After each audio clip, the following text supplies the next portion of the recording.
freaking first cut. Golly.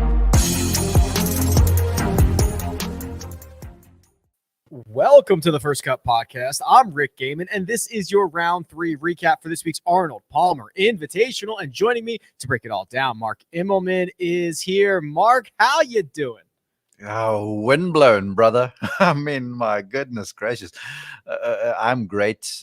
Bay Hill's fantastic. I love this tournament. It is a brute. I mean, that's kind of my...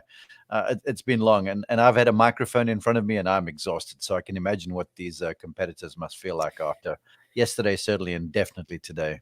You can hear it in their voices after the round. Every interview is like, yeah, it's hard out there. They're out of breath. They're exhausted. They're ready for a nap, maybe a massage. It's craziness, Mark. And the course is playing significantly over par. Round 3, 2 full shots over par, so over 74. It's thick rough. It is greens that are getting crispier and faster. It is wind that is kicking up, especially on these guys' afternoon. It's a true test out there.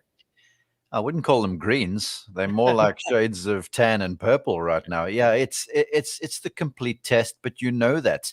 And when I say the complete test, it's not just physical. I mean, you have got to be emotionally strong. You've got to be able to weather the mental storm that's coming your way. I don't care who you are and how you're playing. You get on the first tee and you know that Bay Hill is going to land a few punches.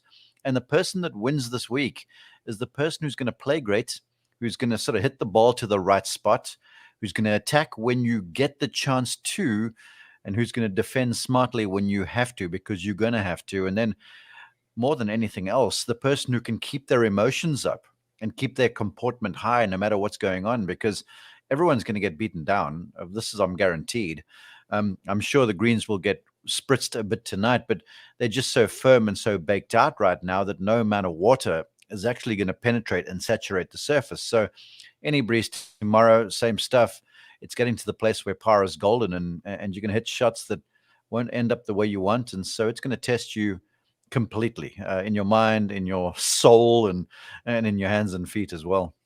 Well, if even par is golden, 1 under 71 is even better. Might be platinum. That's what Billy Horschel shot on Saturday, and he will be in the final group with Taylor Gooch. They're both at 7 under par. And Mark, as a Florida native, he's been playing well for the last couple of weeks. You can tell this is not only Billy peaking at the right time, but he wants this one. He wants a Florida win bad.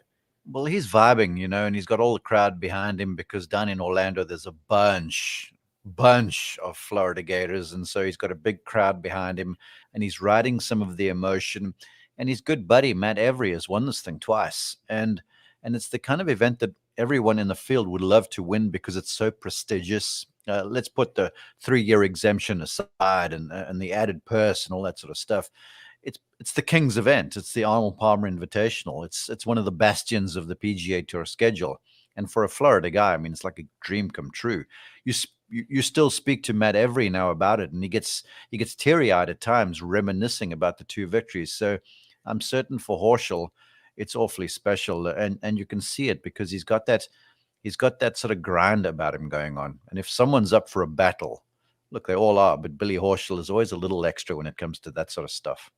Well, that circle on 18 was one of only 7 birdies on the day at the final hole. And Mark, he took advantage of a little bit of a, I don't want to say a rule situation because he was well within his rights. I think Jacob has the shot of this. Yeah, he hits his ball through the back of the green, nestles down right behind those sprinkler heads. It was described as one of the worst lies you could get on the golf course. He gets relief from those sprinkler heads and takes full advantage of it by rolling that in with the putter.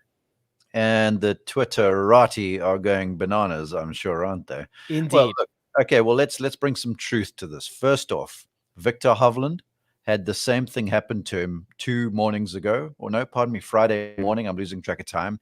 He was through the back of 5 green, got relief from a sprinkler head in the rough. It was horrid. Moved it to the edge of the green. There was another sprinkler head there, moved it onto the green, got out 2 putting for par. Now, granted, Horschel made that, so that was fortuitous.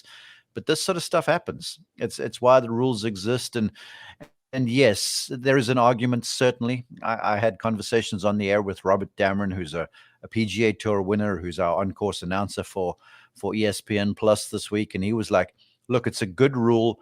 I wish that they made you drop in the same situation so you can't drop away and sort of eventually get to the green. But Right. that's just how it goes. I mean, I've seen players very close to hazard margins, and you get a sprinkler or something, then you move it away, or someone close to a tree, and it just gets to work out that way. It's called rub of the green, and it happens. And sometimes you're on the right end of things, and if you know how to not massage the rules, but certainly use the rules to your advantage, that's how it goes. Kudos to him for making it, and good fortune to him for getting the break that he did too. 7 under par. That's the pace car. Billy Horschel and Taylor Gooch there. Mark, Taylor Gooch, he was my vote for fall MVP. He won the RSM Classic, T4 at the Fortinet, a T5 at the CJ Cup. He had a lot of great finishes, and now he's trying to get right back in the mix and add another trophy to the mantle here in the early parts of 2022. Well, look, he's got the game for it. We all know that. And earlier, it might have been yesterday or this morning or whatever, I was glancing through the leaderboard, and we didn't on camera. And the observation I made was that everyone on the upper reaches of the leaderboard at that stage were guys that either grew up at the coast or played golf at Oklahoma State or were from windy climes, because that has been the challenge for the last 2 rounds, basically. And in round 1, it was benign, but the golf course was beginning to firm up. So you had to strike it well. You had to be able to flat the golf ball. And more than anything, you've got to be able to sort of hang around. And Taylor Gooch has proved that he could do that with the victory down at the RSM Classic, which is incidentally windy too. So I wasn't at all surprised to see him playing well. He was impressive today, playing alongside McIlroy, who is always intimidating to a certain extent, but the fans get behind him, and Taylor was all up for it. And I got to tell you, that birdie putt he made on the 15th today, that was impossible. I mean, that was downright impossible. And to make it with that speed, and that took a special skill. It took a lot of fortune, to be honest with you. And he looks like he's there, and I don't think he's going to go away. And the way he hits it, playing in from Oklahoma, I like his chances tomorrow. Couple other notables here. Scottie Scheffler goes out, shoots a 68 earlier in the day. That was the round of the day. And then he just watches the scores start rolling in, Mark. And you got to imagine that's a pretty good feeling to be in the clubhouse as these guys are out there battling the conditions and coming back to you. The locker room was the only place you weren't making bogeys, brother. I mean, it's not like a regular event where you're in the clubhouse and you're like, I've posted, and then someone interviews you and they're like, so what's happening? And you're like, well, they can get 16, 17's playing okay. You know, you can pick up 1 or 2. And I think I'm going to go from 5th to 10th, perhaps. No, when he posted, I actually predicted, I thought he would be in the final group tomorrow with 5 under. But that being said, it was a tremendous round.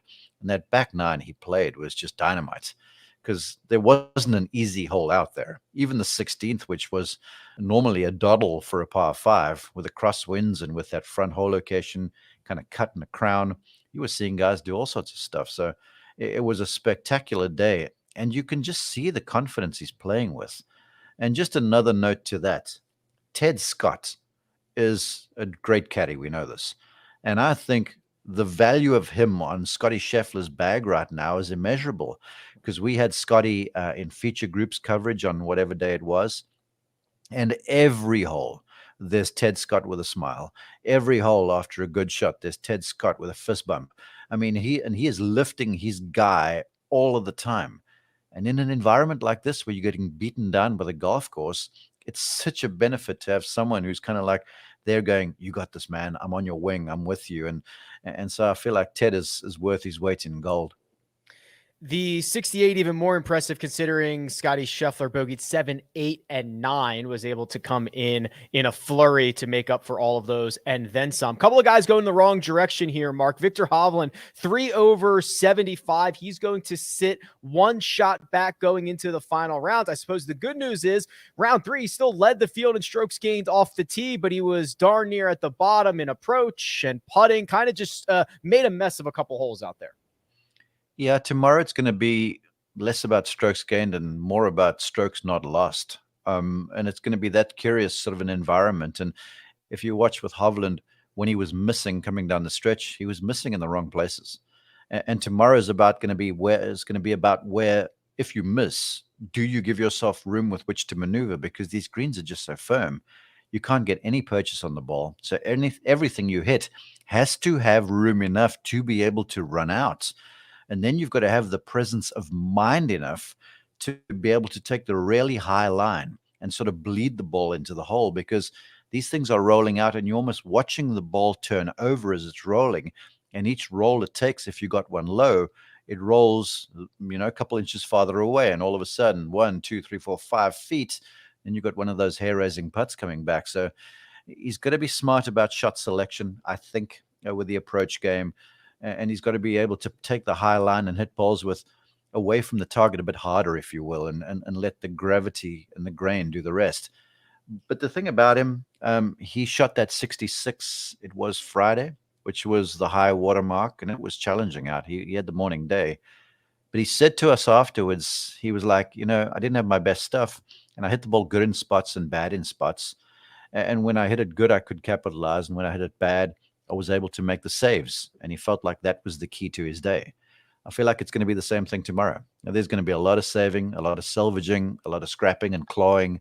And he's good for that sort of stuff because he has developed a short game. I just feel like he can't be short-sighting himself as much as what he did today. Absolutely. And the other big mover in the wrong direction was Rory McIlroy. 76 is worst career round at Bay Hill, tying that number. And Mark, it was a little bit of bizarro world for Rory McIlroy because he was all over the place with the driver, something that has been a weapon for him, not only in his career, but over the course of the first 2 rounds. I was surprised. I tweeted on Thursday after looking at the shot tracker, and his numbers were off the charts. Just everything he did was good. And I took a picture of it, and I was like, well, someone's got his groove back, because you look like classic Rory. The way you play it, you drive it well, you had decent irons, and then you make some putts. And he had it going on. And yesterday, it looked a little ratty, and the free-flowing McIlroy that I saw in round 1 looked like all of a sudden he was not playing defense, but he was almost playing in a certain sense not to give it away. But then again, he was playing in the afternoon under the tough conditions. And then today it was just messy. And look, it happened to everybody. There was no one really in the final groups except for Horschel, who shot under par. Remember, Scheffler was in well before these leaders were there. So everyone in the final 4 or 5 groups got absolutely wind whipped. It's just unfortunate that he had that double bogey after the debacle on 15. And then for Rory not to take advantage of the par 5s like he ordinarily does, that to me was the big misstep, because that 65 he shot in round 1, he played the par 5s 5 under. So where he is, if he gets the 5s a little bit tomorrow and makes some 3s on the 3s, he can get himself into contention. It's just a question of making sure that you evaporate that big miss from the scorecard. We are going to take a look at the odds board and see if we can figure out how the final 18 are going to play itself out. But first, we're going to take a quick break and hear a word from our partners. And we're back. Okay, Mark, before I even reveal this big board to you, it is not lost on me that we sat here 24 hours ago and the favorites were Victor Hovland, Rory McIlroy, and Tyrrell Hatton. All 3 of those guys went in the wrong direction. So as we show the big board, the odds board here, to me, this thing is wide open. We could get another leaderboard flip over the next 18 holes, just like we did over this previous 18. It's highly likely. Look, here's the thing about golf, right? Mother Nature is always unbeaten. I mean, she will win all of the time if the conditions get windy, blustery especially. These guys can deal with rain. And then if you have a firm golf course, it mitigates everything. All bets are off when the golf course starts playing firm, because you can drive one down the fairway and have it run through the fairway into the rough, like we saw with the Horschel approach shot on 18. Granted, he was coming from the rough, but that approach shot landed well short of the 18th green and still ran through the green into a horrid lie. So that sort of stuff starts to happen. So it makes handicapping and betting very difficult. And no one really knows either what the tour staff are going to do with the golf course setup. They could maybe make a few hole locations a little bit more accessible. They could maybe move a few tees around the place to make the golf course playable a little bit more, and sort of not give up birdies, but make birdies a bit more accessible. but you could do that and weather could still ruin the entire plan. So it's an outdoor sport. So that's where it's hard. So I'm not surprised that it's hard to handicap stuff right now, and anything, honestly, anything is possible. Today proved that. Billy Horschel is the favorite, according to our friends over at Caesars Sportsbook, plus 275. Taylor Gooch and Victor Hovland right behind, plus 333, and Scottie Scheffler at 5-1. There's the only four golfers sub 14-1. Rory's at 14, but I'll tell you what, Mark, when I look at this, I see that there are guys like Chris Kirk who are 4 shots back at 40-1. Matt Fitzpatrick, who is 5 shots back at 50-1. Corey Connors, 5 shots back, 80-1. I want to be maybe a little agent of chaos and go out and get some of those guys and see if we can see this leaderboard flip one more time. It would not be a bad deal whatsoever to take $10 and put it on all of those higher odds over there, because it's possible. I mean, like Chris Kirk, for argument's sakes. We were on some featured hole coverage late in the day, Chris McHenry and myself, and we had 17. And Kirk gets back there with 6-iron or whatever it was, 5-iron, and completely whiffs this thing. Sort of stands a cut up against the right to left breeze. He's walking while the ball's still airborne, going, get over, it's that thing's in the middle of the lake. And it just clears the water. It's in the sand. From there, hits a beautiful bunker shot to about 5 feet, makes 3. That's a 2-stroke swing right there. And so it's, again, one of those situations where you never know what's likely to happen. And if one of those guys, the 3-unders post, and they get to 7 somehow, I think 7 might be a stout number if the conditions stay the same tomorrow. Because I haven't looked at the forecast in depth, but I believe it is calling for some more wind, and the wind from the same direction, that sort of easterly, southeasterly.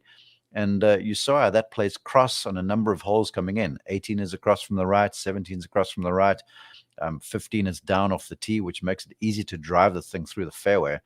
So it just makes the whole thing pretty difficult. But I will say this: I like Horschel for his grit. I love Hovland because of the way he strikes it. Rory at 14-1 is still a good bet, but it wouldn't be a bad idea to put 10 or so on some of those long odds guys. I'd do so. Mark, what I always like to ask you on Saturday night is something to keep an eye out for tomorrow. Are we keeping an eye out for that early poster? Is there a stretch of holes that we could use as a litmus test to see who's playing well? What types of things should we keep in the back of our mind as round 4 starts to play out? Well, earlier in the week, there was a discrepancy between the 2 9s and which was playing harder. And the front side was playing a little bit more difficult with holes like 1, 2, and 3, and then 8 and 9 were brutes. But things sort of evened out a little bit today. So I would look for the folks who get out and get through like the 15th, a few under, because then 16's in front. And if you're playing with some emotion and a little momentum, you can get the last couple of holes, because it's easy to fall foul on 1, 2, and 3. We saw it happen today. Hovland had the lead. He bogeyed the first couple. It happened to more than one golfer. So if you can get through that opening stretch, the first 3 holes and even, and then you pick up maybe one on the par 5, maybe another on 6, and you get through the front side a couple, then you stack on 1 or 2 more through 15, and you like 4-ish. I think then you have a chance on 16 to do something special, because they'll have that hole location.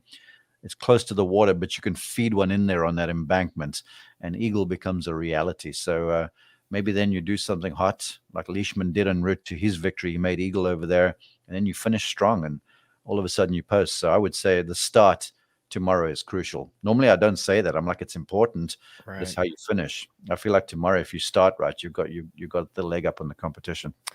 All right. Well, we will see how it all plays out, and we'll be back after the final putt drops to break it all down. But for now, let me thank producer Jacob, does all the hard work behind the scenes. And that's Mark Immelman, who you can find at Mark_Immelman. You can find me at Rick Run Good. This has been The First Cut, and we'll catch you next time.